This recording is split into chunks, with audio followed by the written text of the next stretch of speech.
Good morning, good afternoon, depending on where you are. It's wonderful to be. I'm Leslie Vinjamori. I direct the U.S. and Americas program here at Chatham House, and our event today is being co-hosted with the Europe program, of course. It is it's wonderful to be able to welcome such an extraordinary panel of guests who I imagine are very well known to you. The title of our panel today is COVID-19 and the Future of International Politics, and we have three really tremendous speakers. I think you can now see all of them. Tom Wright, Bruno, and Bruno, I should ask you to say your own name so that I don't misstate it, but Bruno Massez and Helen perfect. Thompson. Okay, good. Thank you.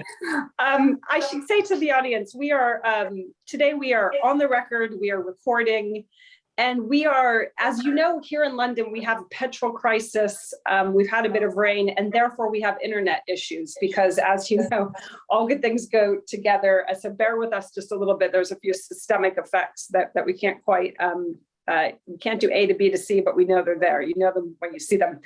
Our three panelists today have written extensively. They've spoken extensively in all worlds for all audiences, so you will know their work. But they've also recently each published or about to publish a very significant book. Tom Wright has, together with Colin Call, written Aftershocks, Pandemic Politics and the End of the Old International Order. Bruno has written Geopolitics for the End of Time, Geopolitics for the End Time.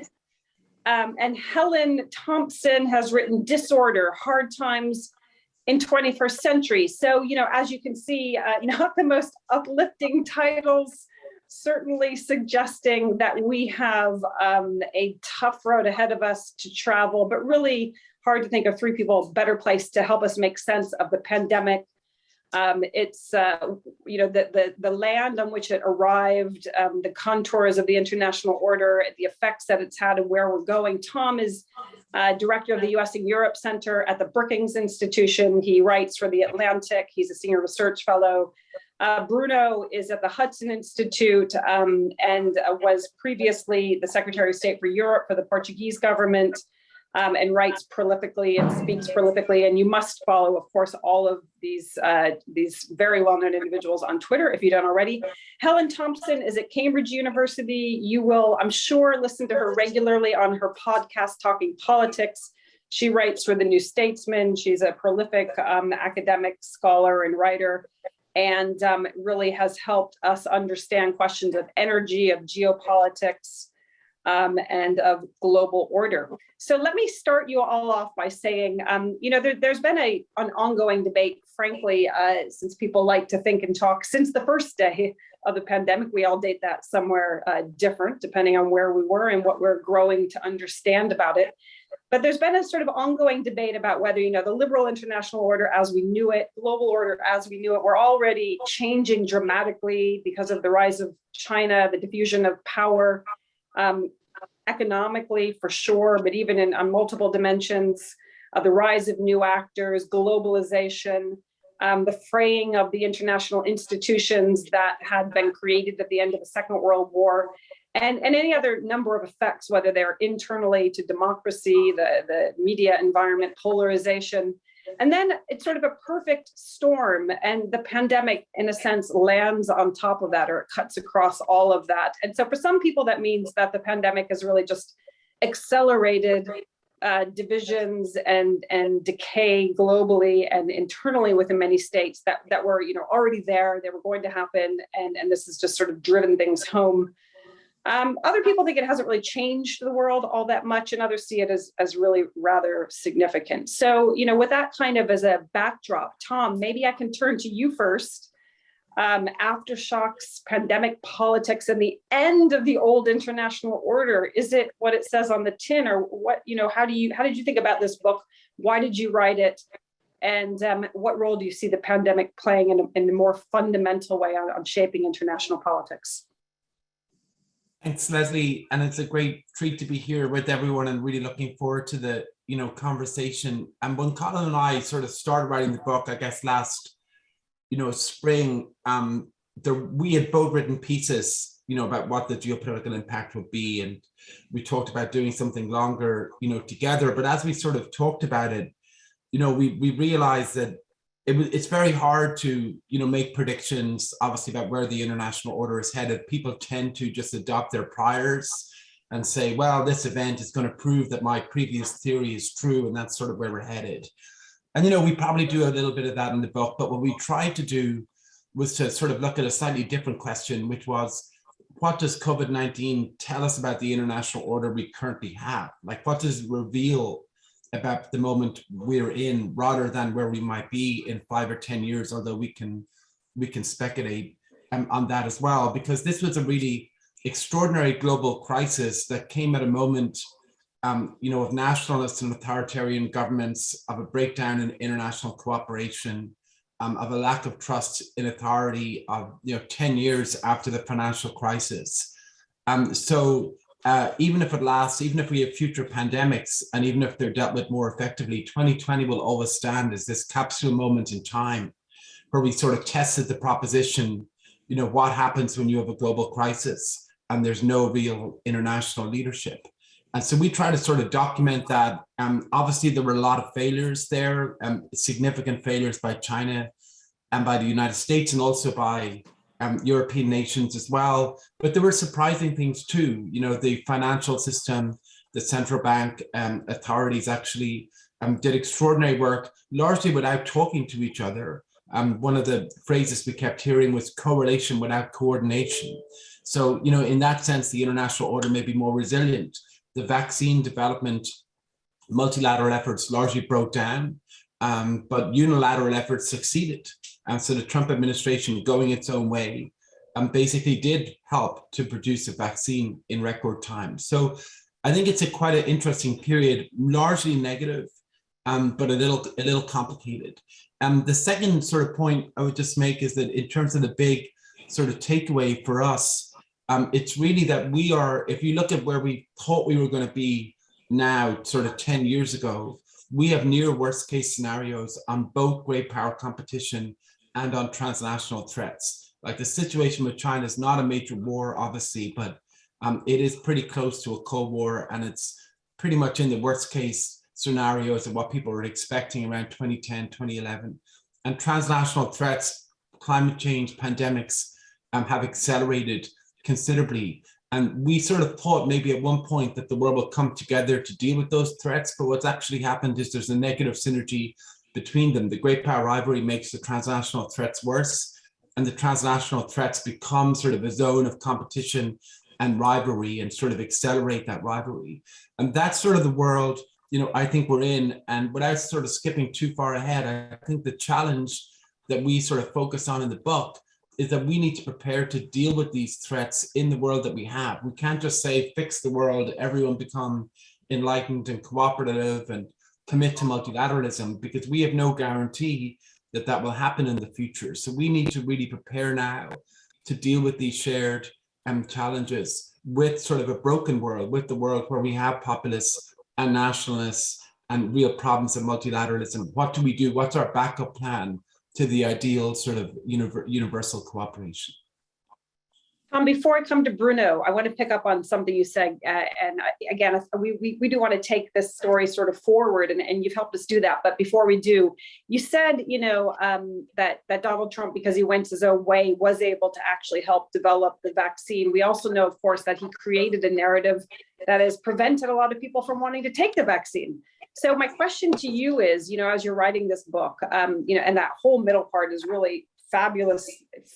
It's a very compelling read about Donald Trump and his response and the U.S. response under his leadership. How much do you attribute to agency? Would things have, really, sometimes in the U.S. context, the Democrats want to perhaps suggest that it would have been so much different had there been good leadership at the top. But, as you were thinking through this book, how much of the response and perhaps the negative parts of it and the lasting parts of it that are intractable do you attribute to just leadership, or was it always going to be difficult given where the U.S. had been the direction of travel? Yeah, I mean, look, he made unbelievably bad and historic, mistakes, and obviously was completely ill-equipped to deal with the pandemic. And you could fill a whole book of the really stupid things he said about COVID. But we tried not to do that because that had been largely documented. What we wanted to do is to try to identify sort of those key moments and sort of analyze what mistakes were actually made. And just very briefly, I mean, it's interesting, that senior officials in the Trump administration realized the dangers of COVID earlier than European governments, much earlier. They made some preparations at the National Security Council level in January to prepare for it at a time when Europeans were still largely denying it, even when it hit Italy in February. What the big mistake that they made was losing February of 2020. So after they had sort of realized it, after they put in the travel ban in place, Trump's view was, I've done enough. I don't want to do anything to disrupt the economy or my political fortunes. People like Matt Pottinger and others were arguing for massive investments in diagnostics and therapeutics and critical medical supplies, but none of that happened. And so I think the biggest mistake the US made was in that sort of 5 or 6 week period between sort of late January and the shutdown, of the economy. Just on warp speed, it's interesting. It's a classic sort of American response, right? I mean, the US throughout repeated crises in history has tried to invent its way out of things.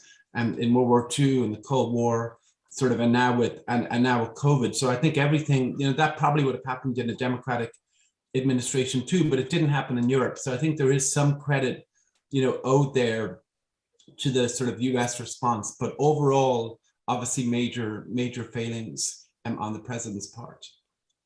I'm going to come back to you, or I'm sure we're all going to come back to you on what that means for the direction of travel in global politics. But Bruno, the title of your book is really ominous: Geopolitics for the End Time. With Tom and Colin, you at least get the sense that we might be transitioning from the old international order to the new one. But for your book, really kind of suggests that a game is over. So tell us a little bit about your thinking and why you wrote the book and how COVID factors. Right. I was just laughing when you read the titles of the books because they are all pretty catastrophic in tone. But I think I managed to be a little more. Now, why is that? Well, first of all, because I place COVID within the context of the climate crisis, of the climate emergency. And so I see COVID as a sort of warm up to a very similar process. I think the climate emergency will soon look similar to COVID in the reactions that will force us to take, in the public measures that will be forced to take, in the conflict, social and political, that will bring about, and we don't talk enough about that. But that was a surprise with COVID that, people didn't come together. They actually, in many places, broke apart, and social and political conflict became more acute. And let me start with that, because for me, personally, this was a revelatory moment. I guess I am part of the COVID maximalists in the sense that I think this is really a turning point in history, or at least it should be regarded that way by analysts, and that we're missing the importance of the moment if we don't. So I don't really subscribe to the idea that pre-existing trends are being accelerated, or that this was sort of a 2 years, an interval, and then we go back to the world as it was. So I take seriously the idea that this should change everything. In the book, I discuss those initial pages of Kafka's Metamorphosis, where Gregor Samsa is transformed into a giant bug, but everything keeps going more or less normally. People expecting to go to the job, someone shows up at his door asking why I didn't take the early train, and so on. And I sometimes fear that that's the way we're reacting to COVID, but we shouldn't. It really has changed everything. In what ways? I think we increasingly now don't think of the world order as built on common rules, common institutions. It has become, let me put it that way, a much more naked world order. In that sense, there is a return to nature, where what students of international politics would call a world society is really fraying and dissolving. And we saw that in the reaction to COVID. Were we surprised, or did we expect that global competition would be exacerbated to this point? I remember when I was drafting, back in my days as a politician and a foreign policy official, drafting documents about global cooperation. And when we're struggling, we'd always use pandemics as an example of what global cooperation had and would inevitably happen. But that was not the case at all. Global competition was really exacerbated, and not just by governments. The Financial Times very quickly put up this ranking of countries and asked us to measure how our country is doing and how it compares to other countries. The logic of competition really took over everything, even the publics. And thinking back to the last year and a half, it's really quite striking the amount of time we spent discussing whether this country was doing better and updating our rankings and our evaluations. Sweden was a champion, then it was a disaster, then it's a champion again, and so on and so forth. It became very addicted to that. And I think that's a sign that, in a way, the rules and institutions that kept conflict in check have dissolved. Second factor, I think countries obviously have embraced ideas of self-reliance to a much greater extent. It was already happening with the trade wars, but now it's very obvious. It's curious that almost simultaneously, China, the European Union, and the US started embracing ideas of economic strategic autonomy. That's the EU term. The US usually focus on supply chain resilience and security. China, of course, dual circulation. But the ideas are similar, and they show us a world that is breaking into blocks that are integrated, but they are highly competitive. They're not dual circulation, for example, is not about breaking apart into separate blocks, but it's about regarding the world as much less ruled by rules and institutions and common understandings than just by sheer competition. And the third factor, I think, is the role of technology, which I expect to be one of the long-lasting consequences of COVID, that we have started to regard technology different as a much more urgent matter. We've realized that our counterfactuals are not appropriate anymore. We have to compare our world to the world under a sudden shock or a sudden crisis. And do we have the technological means to face it? And shouldn't we prepare in advance? The vaccines were excellent, but we could have done better in advance. It's not enough to solve problems when they appear anymore. Everything is too fast. And this return to nature, as I call it, forces us, I think, to rethink our relation to the external world and to external threats and see them as potentially much more serious than I like to think. Finally, to conclude, just 2 seconds, I'm interested in the book in discussing what I think are our misperceptions about how the global system works. It increasingly struck me that, back when I was teaching international relations, but also how practitioners see it, we tend to think about the system of states as existing in a kind of void, not related to the external environment. We talk about great power rivalry as if it takes place just between states operating in a kind of void. And so in the book, I try to rethink geopolitics as existing in the context and against a much more threatening, much more inhospitable natural environment. And competition, it seems to me, COVID showed that, and climate change will again show us that. Competition now is in many cases not direct between states, but indirect in the sense of trying to determine which state is better able to face these external emergencies and threats. Stop there. Bruno, before I come to Helen, I just want to ask you one big question, but maybe a quick answer, and we can come back to it. But that is, you talk about increased competition and a sort of a very dark story. But surely part of what COVID has done has also been to create some sort of global consciousness, certainly amongst young people, about the significance of climate change. We've seen in different national polls that climate now really ranks as a top issue in many countries. Is there not anything about the connectivity, about the consciousness, about the awareness, and about generational solidarity, God forbid one uses that word anymore, or class consciousness? We've talked about inequality. Is there nothing there that's come out of the pandemic and this rather extraordinary shock that unites across territorial divides? I think it was an important lesson, and it brought us back to earth in a literal and a metaphysical sense. Made us more realistic in our outlook, more aware of the threats we face. I have more doubts about the second part of your remarks that it brought us together. I already see developments in the way we think about climate change that point towards increased competition. In a way, in a perverse way, that might be good news. It might be a way to actually deliver results. If China really thinks that the climate emergency is going to be an opportunity to create a new economic, global energy and industrial system, then they'll be more interested in climate change. And I think that's what we're seeing. They weren't before they had this realization. And if we see the US thinking that falling behind on the climate race is going to be a way to lose the war against China, the war for the 21st century, that's a way that the US will actually react, and so on and so forth. We're seeing the same phenomenon in the European Union. So competition might not be bad, but I don't see that sense of harmony that perhaps you also had in mind.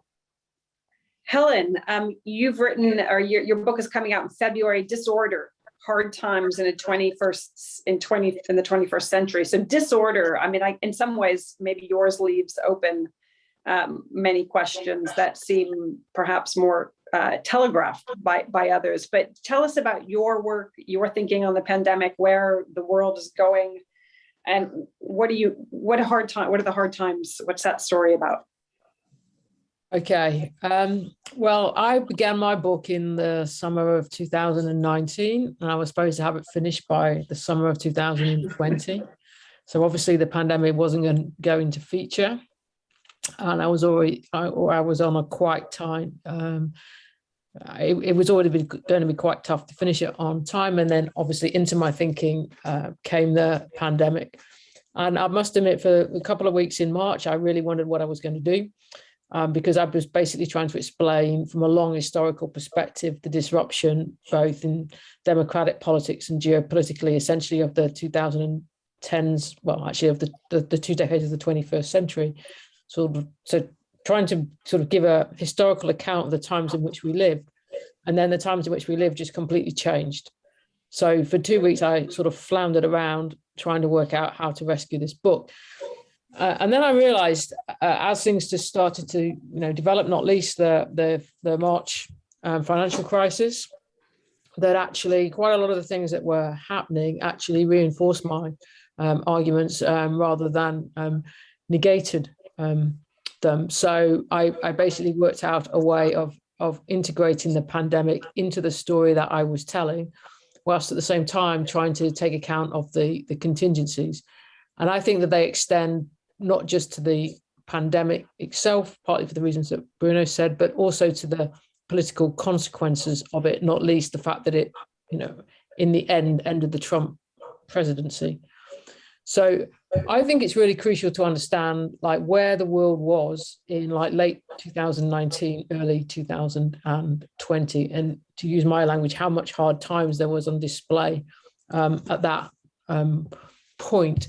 And then to think through where we've got to since then.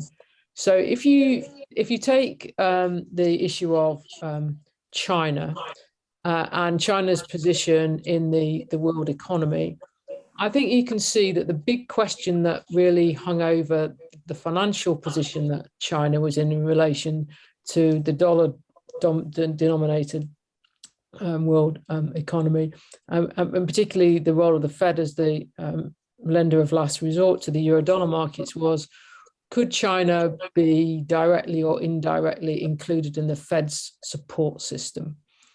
And the answer turned out to be yes, indirectly. So actually the system dynamics on the financial side required a bit more integration of China, that was in some sense, there was a structural logic to it, and that played out in March and April of 2020. At the same time, though, obviously, that trade and technological competition had become much more geopolitical than they'd been. I'd date that back actually to the shift being to 2015 rather than to 2016 with the American election.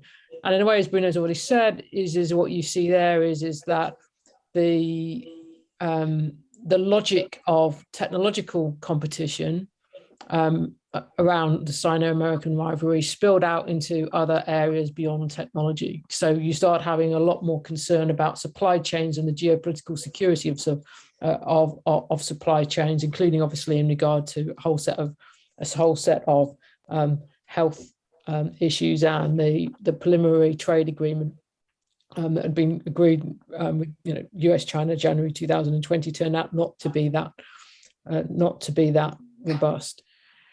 I'd say if you go beyond the direct world economy issues, and you look at how were the countries, which was obviously a lot of countries, doing with hedging in the late 2019, early 2020, not wonderfully, but not bad. So they were able basically to sort of say, okay, where security is concerned, we strongly lean towards the United States. We want the US to maintain a security guarantee.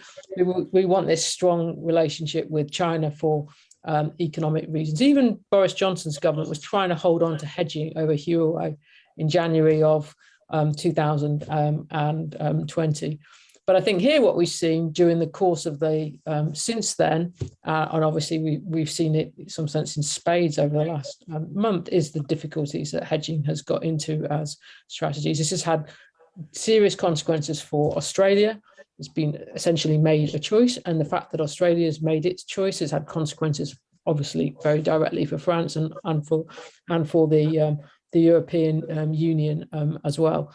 So here I think you can see that the choices for other countries as to what to do about Sino-American rivalry have got a lot harder than they had been. And the pandemic is part of that, but it's not the only explanation for that. So I think if I then think to myself, like when I was imagining that I was finishing this book in the summer of 2020, the one thing I told my editor was I would need to write something late before it was published about the American election. Just because obviously whether Trump was going to stay in office or not was significant, pretty significant, particularly in the story that I was telling about American democracy. Having said that, I don't think I really understood quite or I underestimated what a geopolitical change Biden would bring. And it wasn't because he's changed things on China, and it wasn't actually because he changed things on climate, both of which he has changed things on climate. He hasn't changed things really on China, but you could have predicted that. But the thing I think that I didn't see, and I think it has turned out to be consequential, is how much he was willing to turn his back on Obama and Trump's bid really to strengthen American energy independence. I mean, I think American energy independence is an illusion, but that's the language in which both of these presidents were talking about this issue. And Biden has changed tack quite considerably here. And this seems to me to have some quite profound consequences, because if we go back to that period I'm talking about, January 2020, what was the big sort of security military issue, if you like it, for the international order? It was the fact that that Trump had decided to take that military action against Iran, and that what we have seen since, if you remember at that time, there was a lot of talk about Trump was risking World War III by his actions around the Persian Gulf.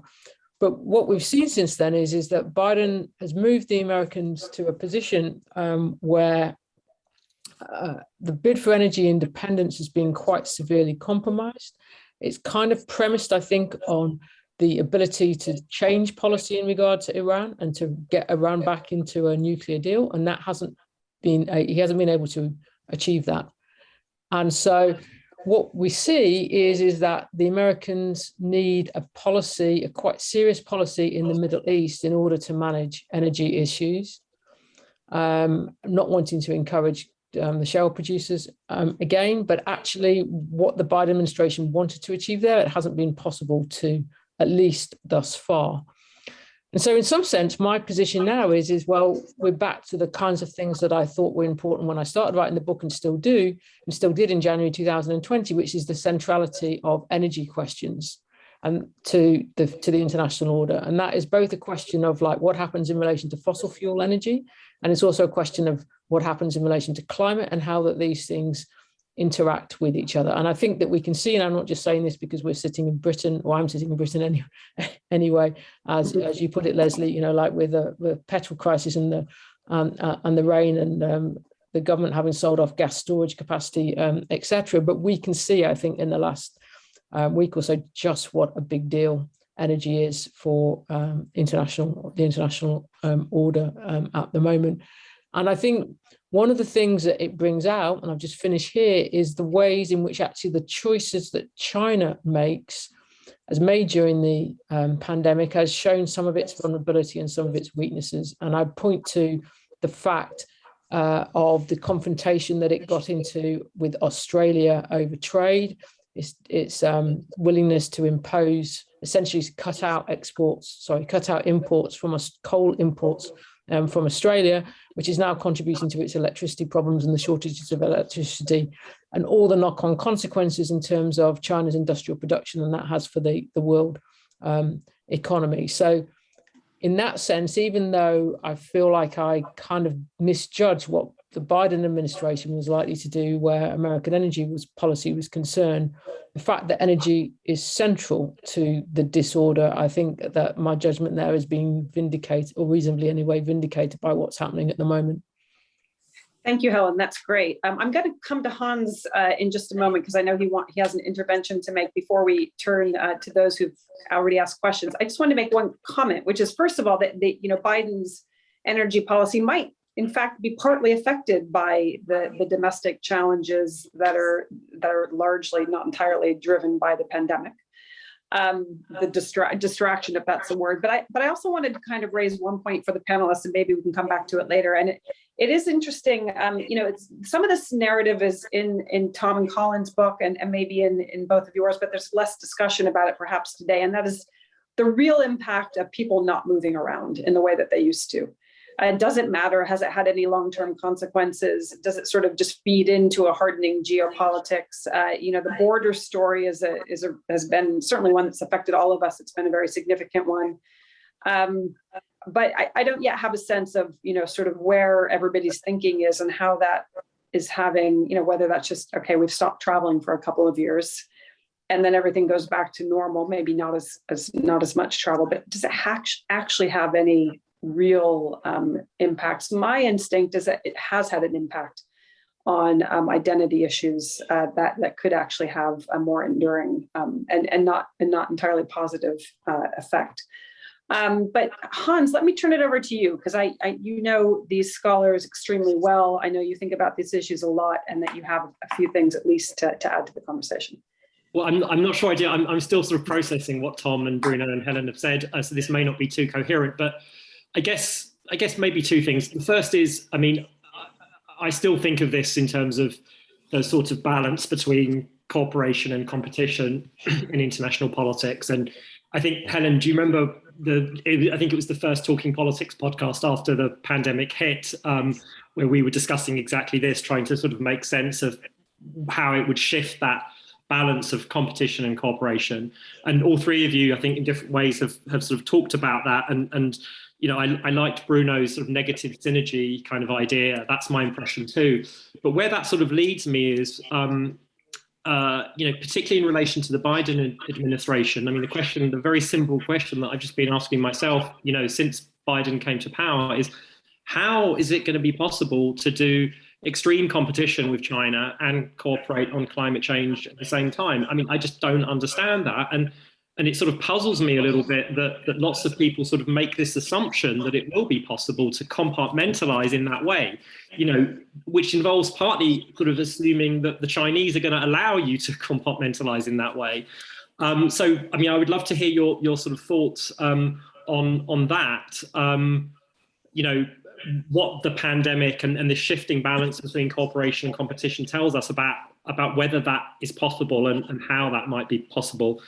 And then maybe the second thing, which is sort of prompted by something that Bruno said, I thought it was really interesting the way you were talking about, the sort of breakdown of the institutions and going back to a kind of, a world of a natural sort of state of nature. And I wondered if it's looking at it perhaps in two black and white terms, in the sense that one reading at least of what's gone wrong in, certainly the global economy, but in international politics in the last, few decades. This is basically the sort of Danny Roderick kind of hyper-globalization thesis, is that interdependence has sort of, gone too far and undermined sovereignty, right? And in a way, this is partly, I think, what we're struggling with in Brexit is to sort of reconcile, sovereignty and control and democracy with openness and integration. And so I just wonder if, is there not a possibility that what you're describing as this kind of, going back to a completely disordered world is actually, in part at least, a sort of sensible recalibration?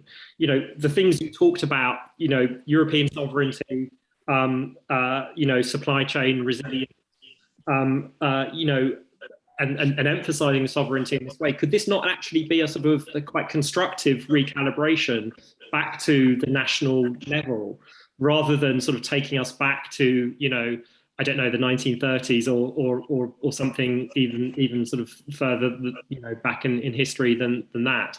And I suppose I sort of wonder if part of the problem actually is seeing things, in sort of black and white terms. So a lot on the table from Hans, and I'm going to come to Tom first on that, but before I do, I want to bring a couple people in from our audience. Anna, and then Malcolm. Anna, if you unmute and go ahead and ask your question. Hello, good afternoon, and thank you so much for this discussion. It was super interesting. I think my question is more directed at Bruno. In the latest UN General Assembly, which took place last week, several great powers such as the US and China discussed COVID-19, vaccine distribution to foreign and vulnerable countries, and giving without strings attached, as Biden pointed out. So what would be your opinion on these remarks in comparison with the possibility of solidarity, as Leslie mentioned? Or do you see in these remarks an attempt of showing merely who is the best at fixing the problems and as a power display? Thank you so much. Thank you, Anna. And Malcolm? Leslie, thank you. I've been running a team in the United Kingdom, a mixed team of medical people, specialists and so on, looking at COVID lessons learned. And one of the things we've looked at is how politicians make decisions. And we've noted that most politicians are never trained in crisis management. And they're very rarely trained in a complex situation, as we've had in COVID-19. What does the panel think about that, and how do you think we might correct it? All right, Tom, there's lots there. I'm going to let you sort of pick and choose. But why don't you start us off?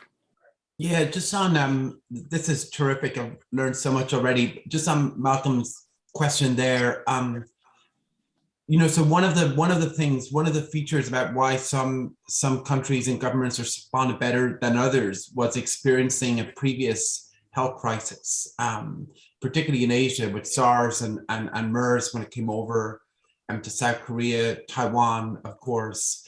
And so I guess the question here is whether or not we have learned lessons now that mean that we will be better prepared for future pandemics.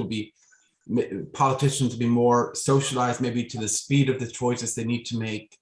I don't know, particularly in the US, if it's going to turn out that way, because a significant number of Republicans, for instance, seem to think that the biggest problem with the pandemic response was an overreaction.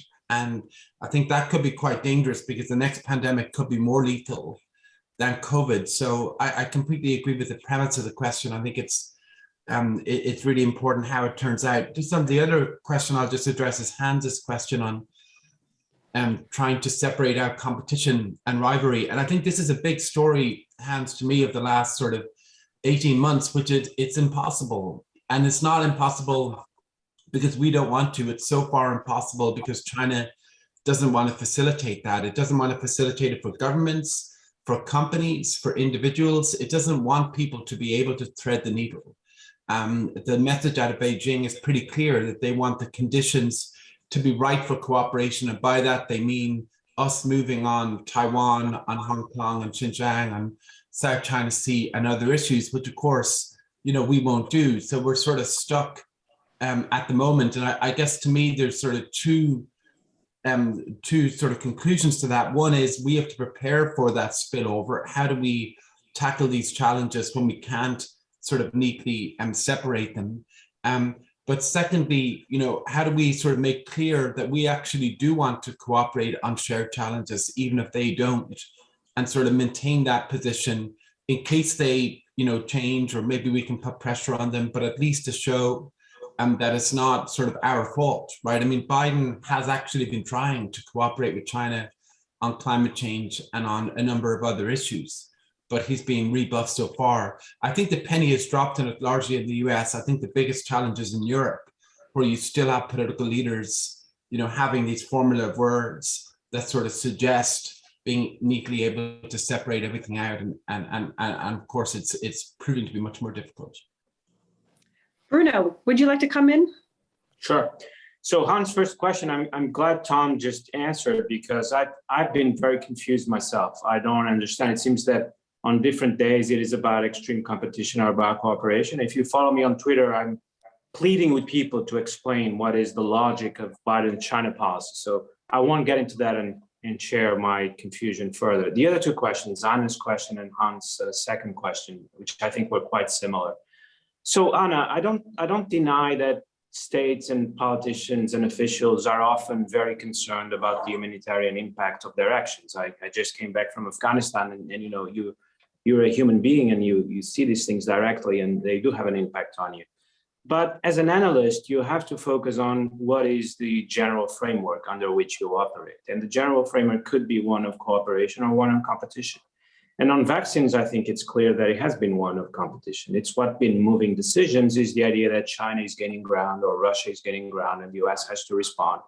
And even people in the US that are appealing to the administration to do more, the argument they use is more often than not that this is a very serious competition and the US has to join it and perhaps even win it. There's an opportunity here for the US. So I've been struck by that, and I don't think there's any way to deny that there's been this logic of competition. Now, Hans' question, I agree with you. I think you could see this as a correction of some excesses. The idea of the market as self-regulating and self-operating, I think we now more clearly within a paradigm of a more directional capitalism, where the market has to deliver results, particularly results in terms of increasing our mastery of natural threats and environmental threats. There's a better understanding of this.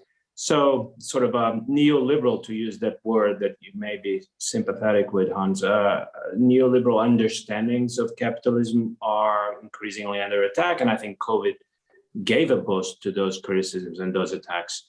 The world society, is it a state of nature? It could be a state of nature without transforming into a state of war. We could be moving into some sort of balance of power. And in many respects, and maybe you'll agree with me, in many respects, this could actually be a superior system to the one we had, which was based on a certain hegemonic understanding of Western norms, which was not working, as Afghanistan showed.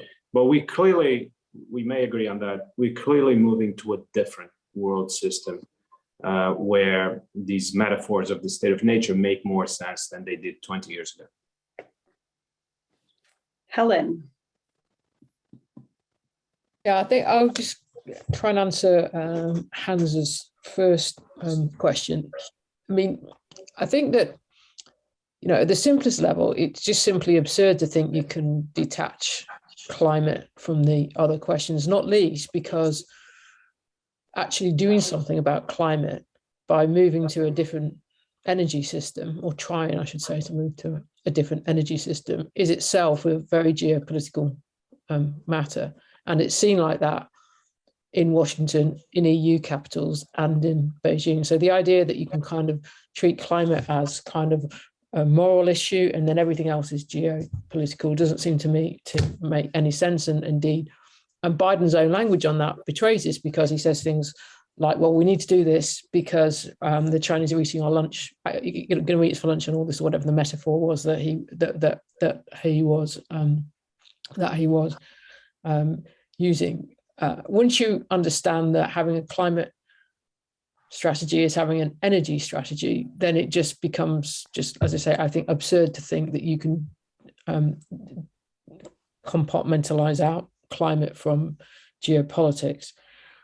On the other hand, I do think that kind of cuts both ways, though, in that for the same reason, actually, is the fact that climate and energy go together, is that in Beijing, you also can't detach climate questions from energy questions either. And this goes back to the point that I was making earlier about China's energy vulnerabilities and its, significant dependence on imports of all of coal, oil, and gas. And the geopolitical implications of each of those imports are different. Obviously, the ones in relation to oil go into the Middle East and transportation, but we've seen that actually now that China's need for coal imports, which wasn't there until about a decade ago, is actually proving really quite consequential for its domestic economy.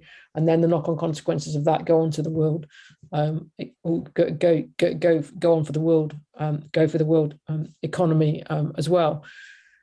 So if you say, is there some scope for cooperation? If you take the whole range of energy issues together, I think you can be more positive about it. And indeed, one of the paradoxical things that's happened is because essentially, China has shut down imports from the world's biggest coal exporter, Australia, that actually, despite all the other ways in which there's been, finance aside, deterioration in US-China relations during the course of the pandemic, China is now importing more coal from the United States than it was. So I think if you think about energy as around and see all the ways in which the different things intersect, then there becomes some possibilities perhaps for cooperation. It doesn't have to be so conflictual, but you can't sort of compartmentalize climate out of it. Helen, thank you. I think that was an extraordinarily helpful intervention on an issue that's often framed, as Hans mentioned, in a very simplistic term, this idea that you can treat these things as cooperative or competitive. I want to come to Alex, Ronnie, and I'll read out Ian's question. But Alex, would you like to ask your question? Thank you, Leslie, and thank you very much to Chatham House and all the panelists for being here today. My question is this: was the use of vaccine nationalism an example of old-fashioned diplomacy, or does it portend a new phase? Great question. Ronnie? Greetings to all of you. I hope you can hear me. Can you? Yes, we can.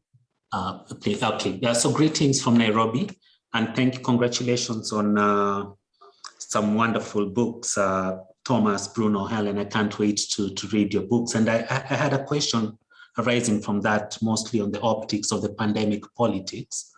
Most African countries and most developing countries have been very vocal about lack of access to vaccines. More accusations have been raised about apparent hoarding of vaccines in the West.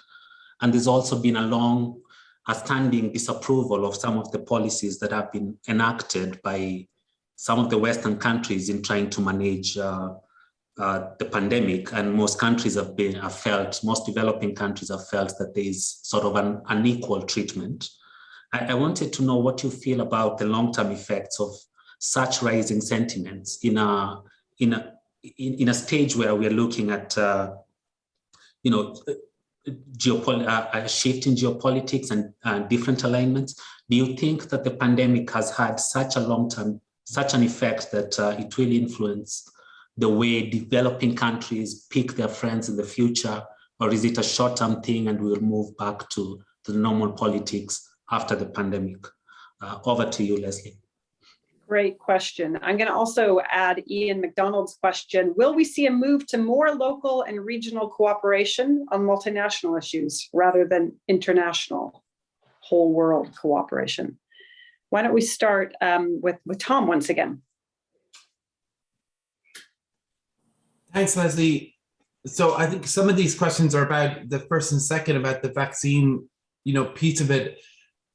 I think analytically, vaccine nationalism actually did better than expected in terms of developing the vaccine. We did end up with a Russian vaccine, a Chinese vaccine, multiple sort of American/European, vaccines in a very rapid period of time. It's not clear to me, and I find this uncomfortable to say, but it's not clear to me that would have happened, right, had it all been done through COVAX, for instance. And because different countries had such different, approaches. The US approach is so fundamentally different to the European approach. So I'm not sure that sort of unilateral pursuit of the vaccine, was suboptimal compared to a more multilateral response. But what did happen is once the vaccines were developed, the lack of a multilateral response, I think, really, has been very damaging, internationally, because we do have this sort of two-tier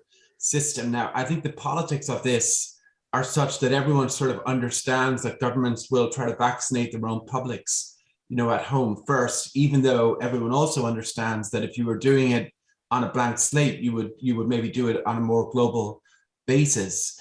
So even if you forgive sort of that, the real problem is that now, instead of treating the international part of the vaccine and the need to vaccinate the world as the next sort of front in this global struggle against COVID to defeat the virus, we're treating it more as development assistance, foreign assistance. We measure it in those terms rather than in terms of the cost that would be saved if we were to defeat the pandemic. And that worries me. I think we have a very narrow window of about a year to really get the world to about 70%, or we'll be stuck with COVID and variants for some time. And Leslie, just to finish and to circle back to your travel point, I do really worry that the effects of a two-tier vaccine approach will turbocharge global inequality. We'll have safe zones and unsafe zones. If you come from the unsafe zone, you're not allowed to travel to the United States or to Europe or elsewhere. And we'll justify that in public health grounds, but it will cut across socioeconomic, geopolitical, and even ethnic lines, and I think be very sort of destabilizing. So I really hope at the G20, the leaders, commit to much higher levels of investment to vaccinate the world and ensure we go back to more of the one world globalization model, with some adjustments, obviously, that we had prior to the pandemic. Thank you for that, Tom. I think it's a really important intervention. I know you're referring to, in part, the lifting of the borders by the US, but the requirement that comes along with it that you be double vaccinated, which of course has the unintended effect of keeping a lot of people out who weren't necessarily kept out before. But I guess the other part of this is, some people would argue that, in fact, we're more connected at the human-to-human level for the exact reason that we've just seen. We have people from all over the globe dialed into this call, something we weren't doing before.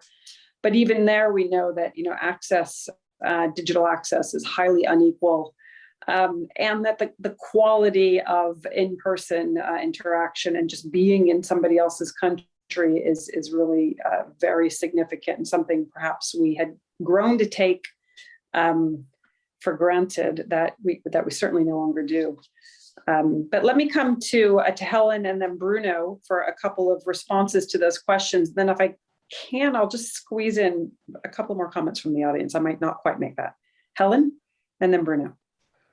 Yeah, I think I largely agree with what Thomas has said on this. I just think it's inconceivable, really, to think that what has happened in terms of the inequality of access to vaccines isn't going to have long-term, or at least medium to long-term implications. And I think in part this where the China story is interesting as well, because if you look at it, as I say, on the security side, you would say that actually, particularly obviously in the Pacific, that China's relations with a number of countries have deteriorated during the course of the pandemic, I would say, in different ways, all of India, Australia and Japan, just to take the three non-American Quad countries. But China has been engaged in serious vaccine diplomacy in other parts of the world, and I think that has has some potential, has benefited it in other ways. So if the world is choosing sides, so to speak, in the face of intensifying American-Chinese geopolitical competition, then there's more than just the security issues in the Pacific going on. There's things in which China has got advantages, I think, from the way in which it's handled the international side of the pandemic. Bruno? I think it's all been very disappointing. I think we're now even struggling with recognizing vaccine certificates. People from the UAE that got Pfizer's cannot come to Europe or cannot come from the UK. Just an example, but it's all over the place. So we can't even agree on recognizing vaccine certificates. Vaccines have been very disappointing. Of course, citizens of developed countries expect to get their vaccines first, but we could have done a lot more. I remember 3 months ago, we were still considering whether it made any sense to give boosters to our citizens before vaccinating a large part of the rest of the world. Now that's even disappeared, that debate, and no politician or no official would have the courage to come out in public and say that citizens in Africa should get their first vaccine before we get our third, and I expect we'll get our fourth and our fifth before people in places like Tanzania will get a single vaccine. I also think production could have been boosted with massive investment if we were concerned about vaccinations in other parts of the world. People looked at the production plans and it looked okay for Europe and the US and Japan, and we went ahead with those production plans. And there was emergency and urgency about the rest of the world. By the way, in my travels in Africa recently, that's what you hear from people. There is a lot of resentment and a lot of pain for being excluded in such a blatant, obvious way. So my reading of this is not positive at all. It's been all very disappointing how this sense of America first, Europe first, everyone first has really come to the surface. I think it is a result of a much more distributed power equation globally. That 20 years ago, with the US more dominant, the US would feel the responsibility, but also you would feel more generous because in the end, you would reap the benefits of that. Now, with a much more fragmented world and a much more multipolar world, it's difficult for anyone to take the responsibility. Let's take two really quick, sharp interventions from the audience before we close, and a brief response from the panel. Rishabh, Gupta, and Carmen, if you could come in, and then we'll come right back to the panelists for a closing comment. But it was so grim, that last comment, that I can't actually end the panel there. So I'm going to keep all three of you for just a couple more minutes. Rishabh? Hello, ma'am. Hello, respected panelists. Good afternoon. I would like to ask one thing: did the pandemic further lead to the strengthening of the forces of nationalism around the Western world, and the further decline of globalism, which has already been in some sort of decline since the Great Depression? And sir, did the vaccine did the virus further strengthen China's position and actually mark the diffusion of power from the west to the east, whereas Fareed Zakaria indicated in his book, The Rise of the Rest, actually. Okay, I'm going to leave it at that and just maybe come back to the panelists. And again, I should apologize for anybody whose questions, and Aris did a great job of keeping me informed, but I'm working off my phone today, so slightly compromised in terms of what I can see. But maybe I could just come back and let's go in reverse order. Helen, Bruno, and Tom, if you could just respond to that, but also any closing comments, and what are you looking for as you look ahead? You've certainly telegraphed a lot of what you're thinking about, but are there any game-changing things that could change the game as we look forward in the next, say, 3 to 4 months? Or do you think that the future is dim and somewhat unpredictable? Let's start with you, Helen, and then Bruno, and then Tom to wrap up. Okay. Well, on that question, I wouldn't say I'm particularly optimistic.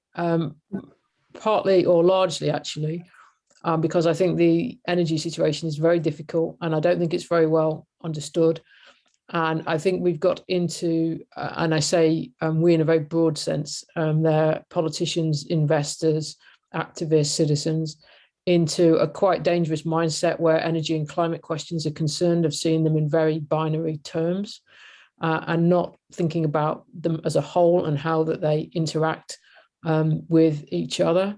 And I think we've got to get away from that, because an energy transition cannot happen that quickly, and there has to be a strategy, preferably one that doesn't involve that much destructive geopolitical competition for how we manage with fossil fuel energy for the time that we still will need a lot of fossil fuel energy.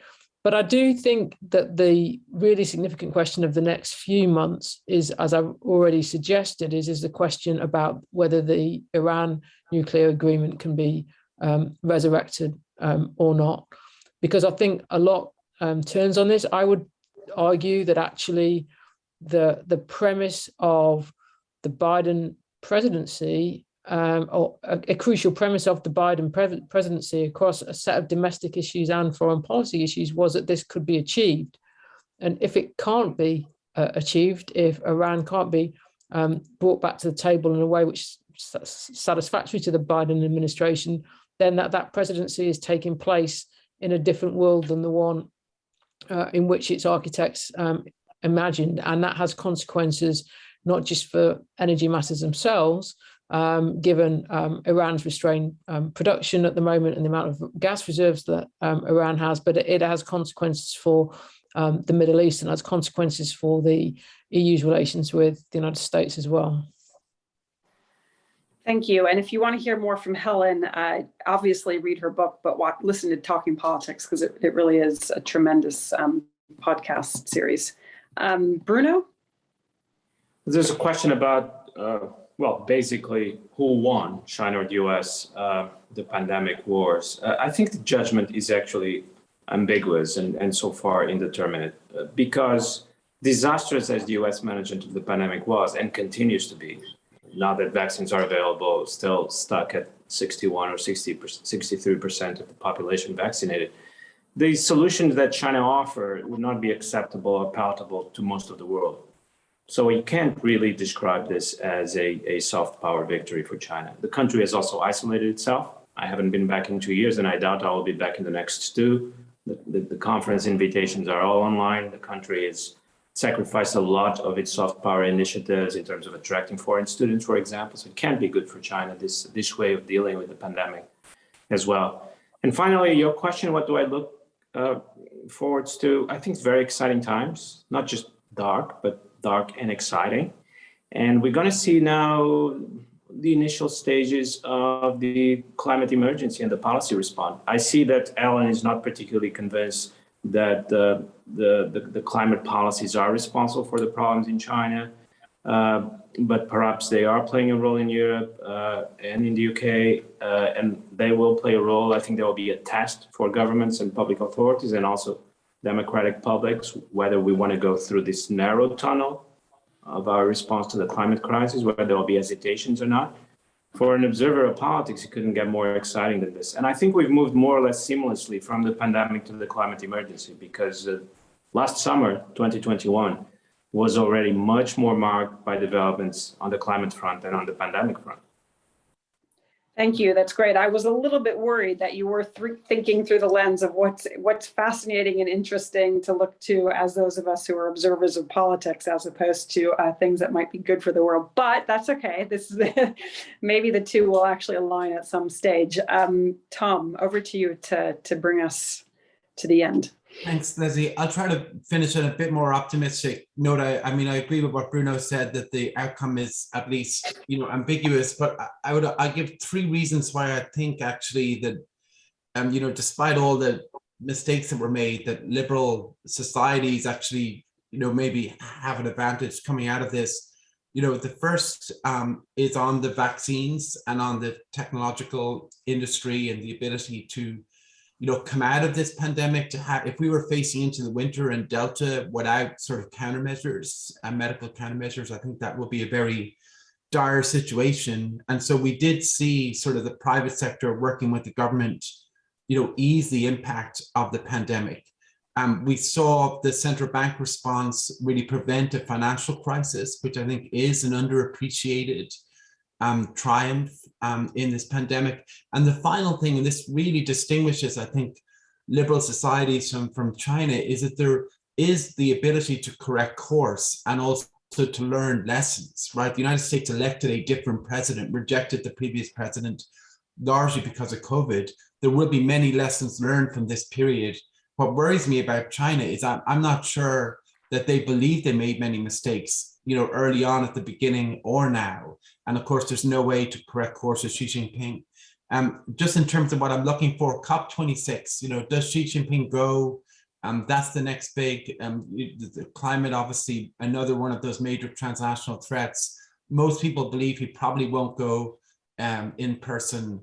And what is the sort of hope for global cooperation on climate when we do have that sort of deep, division at the heart of geopolitics?